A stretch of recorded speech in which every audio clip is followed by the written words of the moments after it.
Welcome to The Authority File, the academic library podcast from Choice, brought to you this week by Rowman and Littlefield.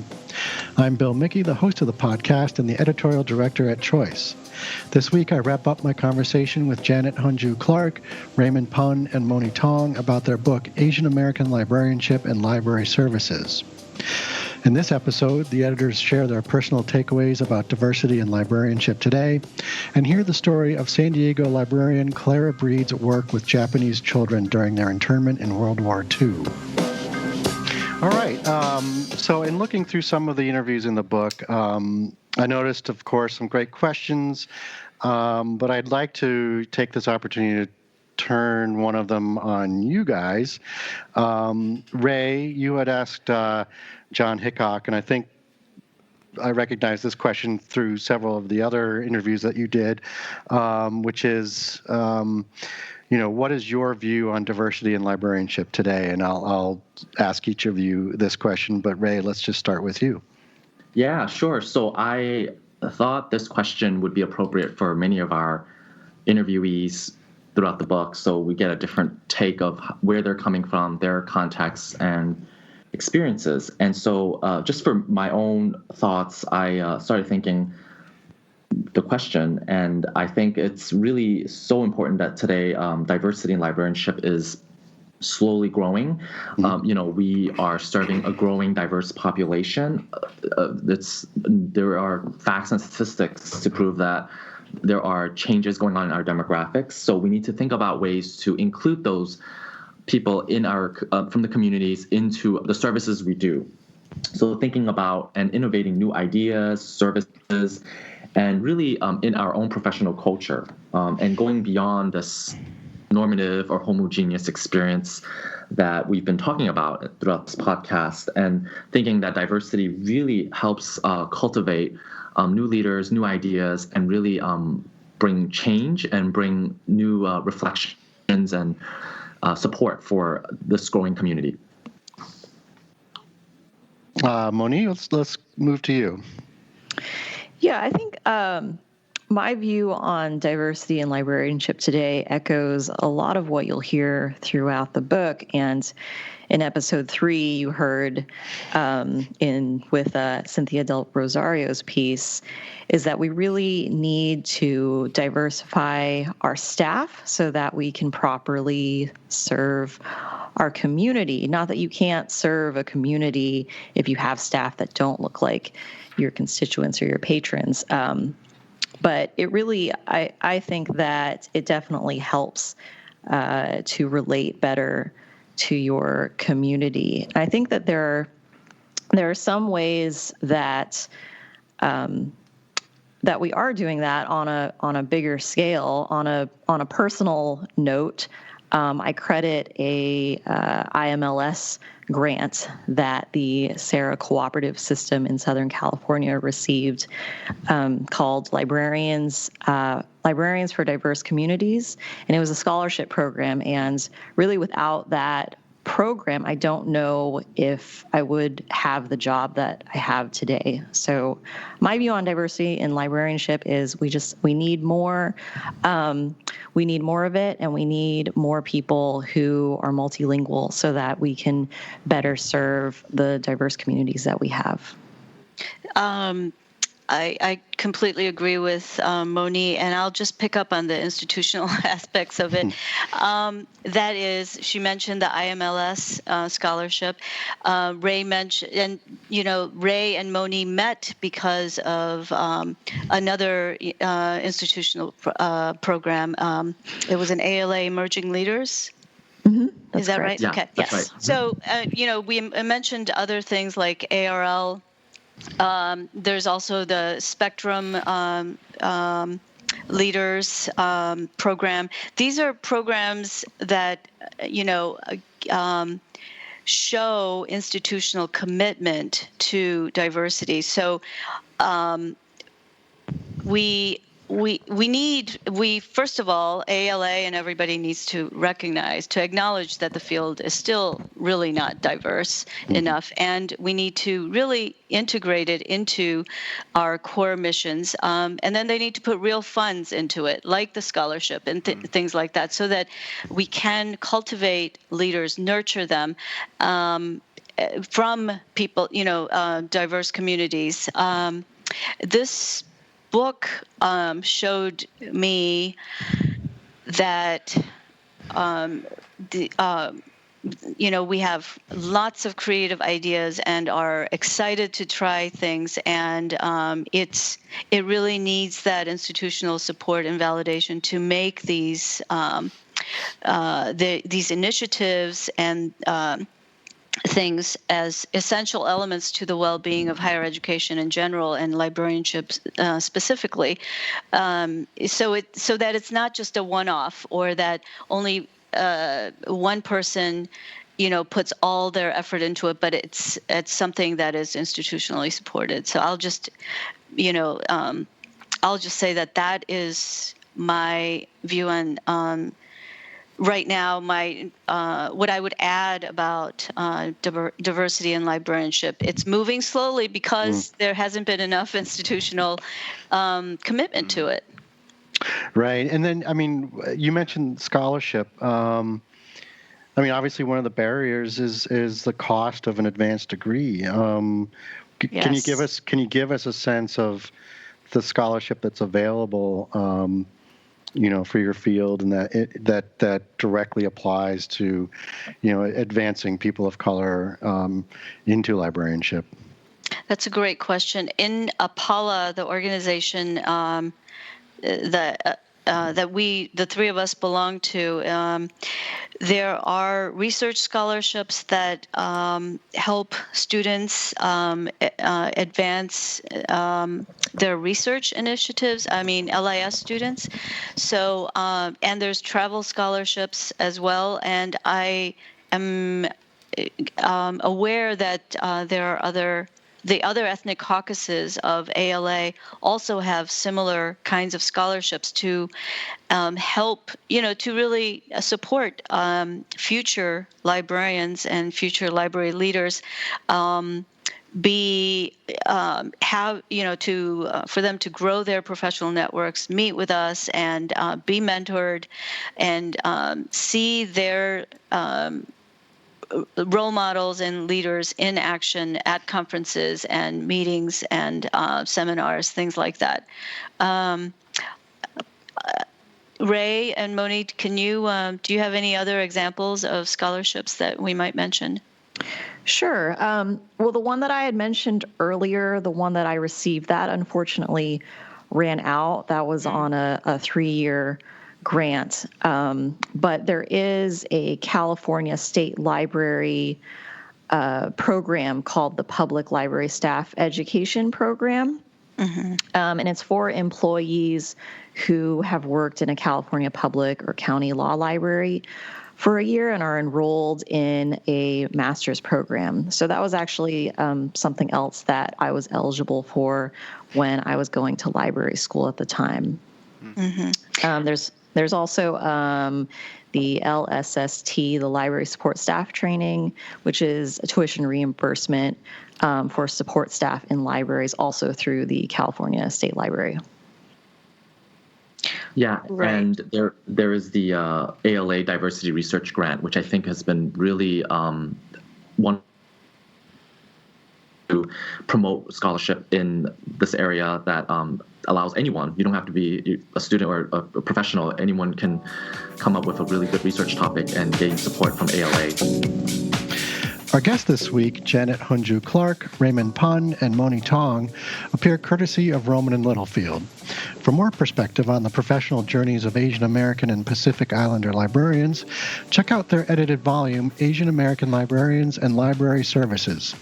It's full of interviews with Asian American library leaders like Dr. Sarah Park Dahlan, Samip Malik, Vang Vang, and many more. It also includes insightful essays from Adrian Lim and Todd Hanma, as well as others, on topics such as building collaboration between campuses and communities and strategies for increasing the diversity of the library workforce. When you order from Roman.com, that's ROWMAN, use the promo code CHOICEPOD17 to save 30% off the cover price. Speaking of ALA, I'm wondering, if the three of you could maybe weigh in a little bit on sort of the value add that associations in general are contributing to, diversity efforts in librarianship. Obviously there's organizations like APALA that are more specific, but, I'm thinking like ARL or ALA, broader associations. Is there more that they can do? Or are they doing enough? Or what other types of things might they be doing? We've talked about this earlier, but Ray and I met through ALA Emerging Leaders, and even though that wasn't specifically a diversity initiative, we happened to work on a project together because there was a project that the Chinese American Librarians Association had for us via ALA Emerging Leaders. So really without that program, we would have never met and collaborated on various projects like this book. So I credit ALA for having emerging leaders for that. And I'm also a part of YALSA. I think YALSA does a great job in promoting diversity. I was a part of a cultural competency task force, and the entire point of that task force was really how to train and also make members aware of different cultures and what it means to be culturally competent. And so I know that the leadership in YALSA is committed to diversity as well. So I give them credit for that. I also wanted to chime in that there is the JCLC group, which is the Joint Conference of Librarians of Color. There is one coming up in 2018 in September in New Mexico, and encouraging everyone, all the listeners out there, think about attending. And I think I'll be going as well. And it's a great way to network, to meet with all the other members who are part of the ethnic caucuses groups. So there's APALA, CALA, the Chinese American Library Association, BCALA, the Black Caucus Association, and Reforma and ILA. So this is a great group to just stay connected. And they're all, in some ways, we're all under ALA's umbrella. But this is a good way for us to affirm our beliefs and support for each other. Excellent. So after compiling this book, I'm wondering if each of you has personally taken anything out of it that you're now applying at your own institutions, anything that you've learned, or whether it's a specific initiative or, tactic or grant or anything like that, that you're now kind of pursuing at your own institution. And Ray, why don't we stick with you to start?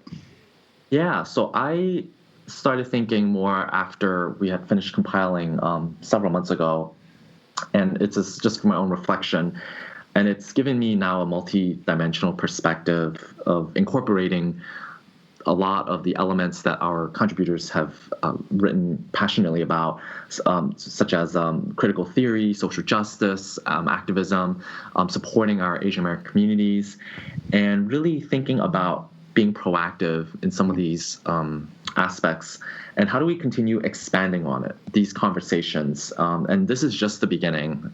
This is, as I think you'll see in the foreword, this is just the foundation of Asian American librarianship.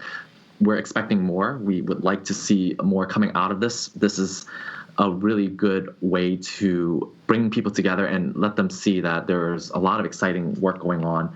So I feel inspired and energized by our contributors and what they've experienced, what they're doing.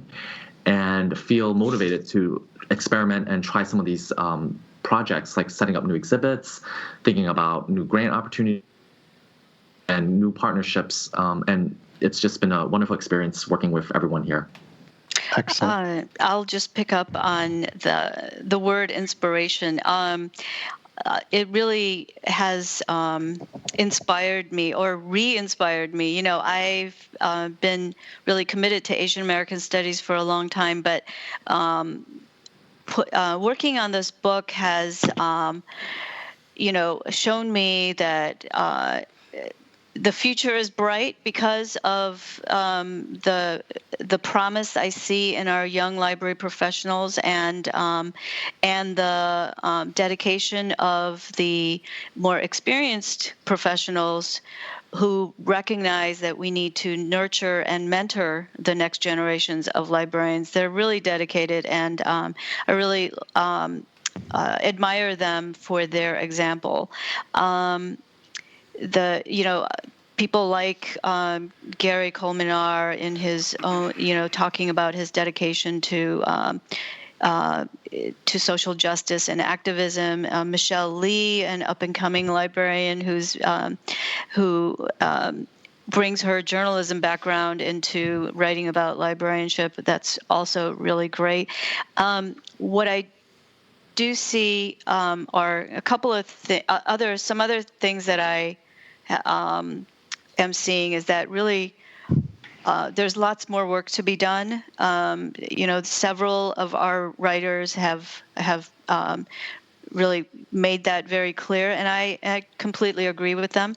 So one of the things that I have been doing more actively here is in my library is to if there aren't immediate opportunities to highlight or improve access to Asian American resources or programming, I am very keen on supporting other diversity-related projects or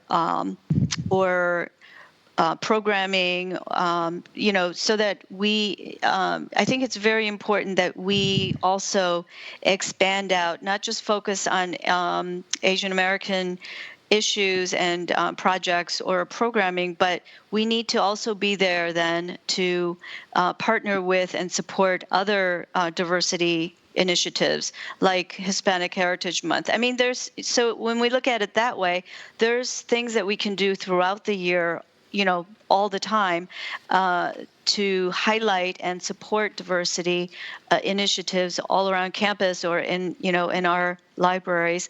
And I think those are very important building blocks. They create and strengthen our partnerships with our allies and our like-minded folks in librarianship, and also just in the environments that we're in, because then it's not just I'm not just waiting for Asian Heritage Month or to work with this one Asian American class.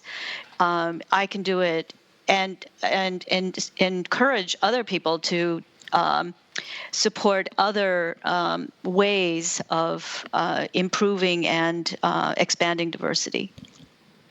Excellent. And then Monnee, how about you? Yeah, I echoing the word inspiration from Ray and Janet, but I think that working on the book just really inspired me to do more. There's a historical figure in San Diego Public Library history, which is my home institution. Her name is Clara Breed, and she was the children's librarian and also library director for many years. And in the 1940s, during World War II, when she was a children's librarian, she connected with a lot of the Japanese American children that visited the library, and when they were sent away to internment camps, she kept in touch with them via letters and would send them books and other care packages. There's a great book about her called Dear Miss Breed, And it's also a chapter in our book, chapter 10, in which there's an interview from Fresno State with Ray on an exhibition on the Japanese internment. But yeah, all of that inspired me to do more. I have a colleague who is interested in making a Clara Breed Day for San Diego Public Library and really creating more awareness about what she did and the activism and support that she gave Japanese Americans during the internment. So that's what I hope to work on next. That's my next grant project. Great. All right. Well, fantastic. Ray, Janet, and Monnee, thank you very much for being on our program. We appreciate it. Thank you so much for having us. Yes, Thanks you a very lot. much. Great. You just heard from Janet Hyunju Clarke, Raymond Pun, and Monnee Tong. This concludes episode 4 of our 4-part series, which was brought to you by Rowman & Littlefield and Choice. You can search for and listen to all of the episodes of the Authority File podcast on iTunes, Google Play, or Stitcher. You can also find the podcast on our website. Just click on the librarianship drop-down. If you like what you hear, please take a moment to give us a review on your favorite podcast app. That's all for this week. Thanks for joining us.